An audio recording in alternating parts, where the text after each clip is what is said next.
Good. Would you get that ready? I may use that here in a minute. Are you familiar with the work of Green Acres? You are, with Green Acres Foundation? Yes. They're concerned about the restoration of the Little Miami and the quality of the Little Miami.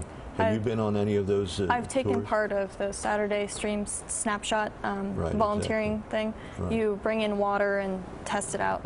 Yes. We don't have that video?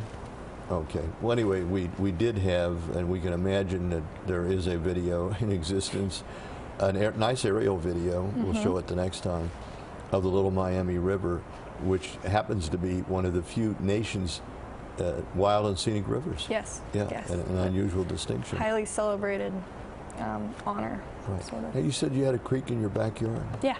Have you ever used the chemicals and the devices and mechanisms which you were taught by perhaps the Green Acres test the people? water?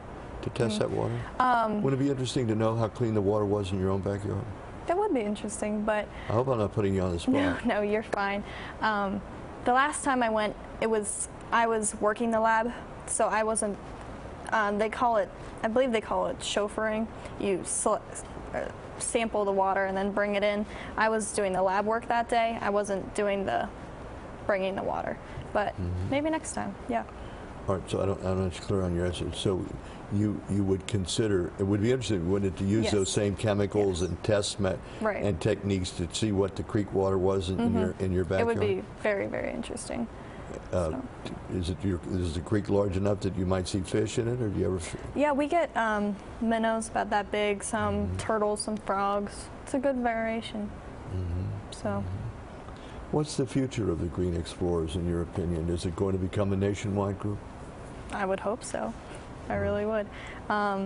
It's got a great opportunity to really spread out and become a really great organization, just like Boy Scouts of America and Girl Scouts of America. Everywhere has to start small.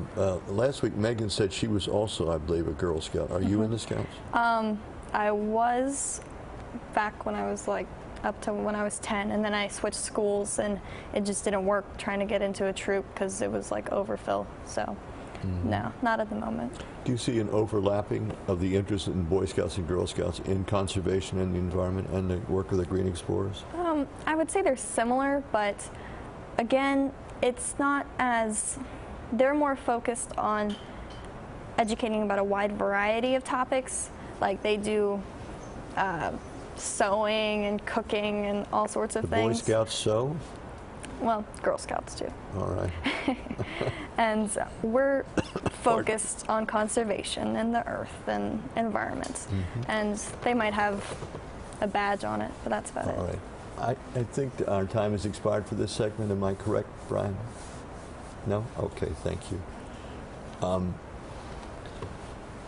How many girls, there are just 5 of you out there, Yes. right?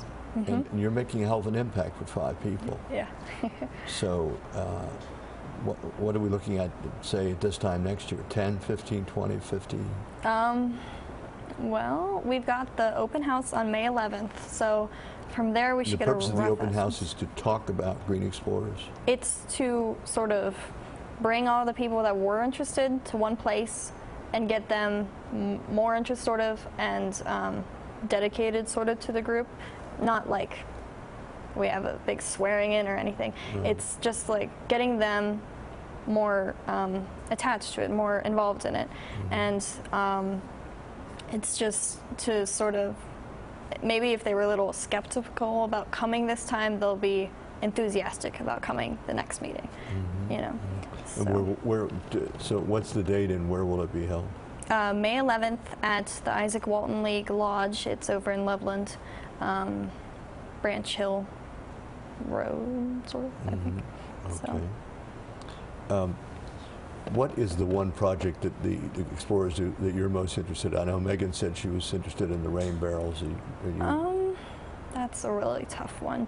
I know you've been dressed up for the last 2 weeks as the yes, not the Cookie Monster, but the bag monster, so you must have some interest in recycling. I would actually probably say my biggest interest is education, because there's so many people that are just unaware. Okay. So. Now it is time for a break. So we take that now. Stay with us, folks. We'll be right back.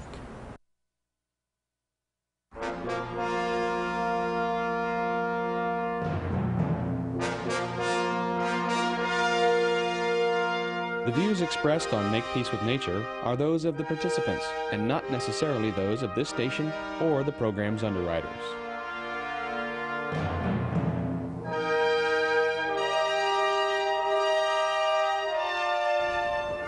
This is the second program examining the embryonic work of a group of dedicated young men and women between 14 and 20 who work in Cincinnati, Ohio under the auspices of Steve Feller and the Isaac Walton League of Cincinnati. They're young, they're enthusiastic, they're too young to be cynical, and they want to change things for the better. Last week, I asked the guest, Megan, if she thought people my age had neglected the environment, and she was too polite to say yes, but I answered the question for her, and I said, well, we were asleep at the switch. You were here in the studio for that question. What did you think? Was it too complex, or was it argumentative? Was it unfair? It's You could say, look, you haven't watched this show that often, although No. it's been on since well before you were born. Yeah. And so there are people who would say that, we've talked all these years and nothing's changed. It's a question sort of, for the ages. It's every single generation. You don't want to take the full responsibility on your shoulders and fix what happened.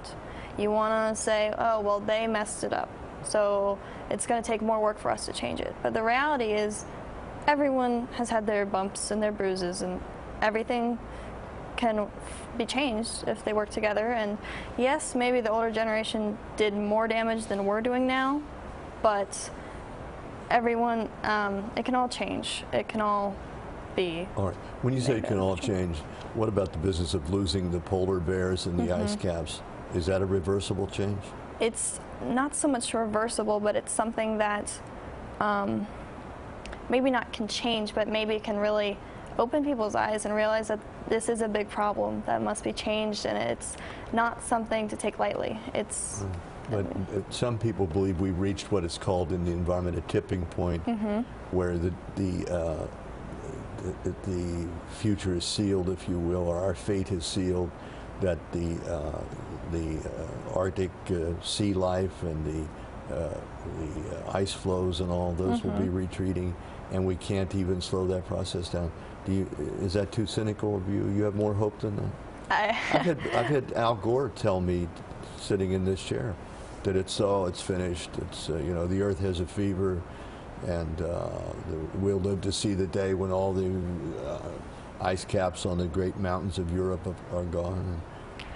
I would hope that doesn't happen, and I would hope people have a little more more sense, for God's sake. Yeah, it's a little more hope in the world, because while that may come true, I would really like it if everyone just had a little more hope, a little more want for change, and a little more positivity and optimism that you can maybe change something. It may happen, and maybe we